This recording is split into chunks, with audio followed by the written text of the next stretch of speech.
NTR educational వార్షికోత్సవ వేడుకల్లో ముఖ్యమంత్రి చంద్రబాబు, మేనేజింగ్ ట్రస్టీ నారా భువనేశ్వరి పాల్గొన్నారు. తొలుత సీఎం చంద్రబాబు కాలినడకన ఎన్టీఆర్ స్కూల్ ప్రాంగణాన్ని పరిశీలించారు. అనంతరం సాంస్కృతిక కార్యక్రమాలను సీఎం చంద్రబాబు దంపతులు ఆసక్తిగా తిలకించారు. ఈ సందర్భంగా ఎన్టీఆర్ ట్రస్ట్ ఏర్పాటుకు సంబంధించినటువంటి ఆడియో, వీడియో ప్రజెంటేషన్ను వేదికగా ప్రదర్శించగా ట్రస్ట్కు తమ వంతు సహకారం అందిస్తున్నటువంటి నారా లోకేష్, నారా బ్రాహ్మణిల గురించి ఏవీలో ప్రత్యేకంగా ప్రస్తావించారు. ఎన్టీఆర్ ట్రస్ట్ అందిస్తున్నటువంటి సేవలు, ట్రస్ట్కు సీఎం చంద్రబాబు అందిస్తున్నటువంటి తోడ్పాటు, ట్రస్టీ నారా భువనేశ్వరికి వచ్చినటువంటి అవార్డులు వంటి వాటిపై ఏవీ ప్రజెంటేషన్లో ప్రదర్శించారు.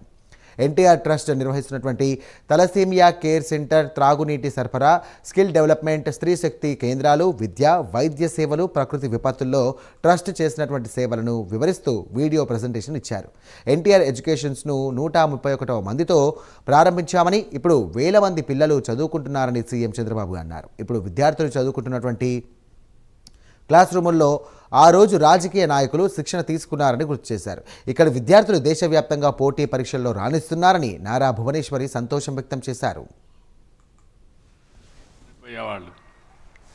కొంతమంది రోడ్ యాక్సిడెంట్లో చనిపోయేవాళ్ళు, కొంతమంది తీవ్రవాదుల వల్ల చనిపోయేవాళ్ళు.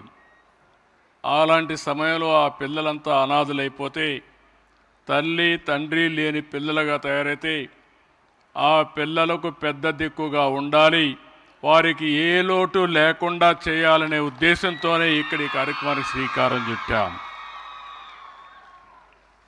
అలాంటి లొకేషన్లో ఈరోజు 10 ఎకరాలు 2,13,361 చదరపు అడుగుల్లో బ్రహ్మాండమైన బిల్డింగ్లను నిర్మించుకున్నాం.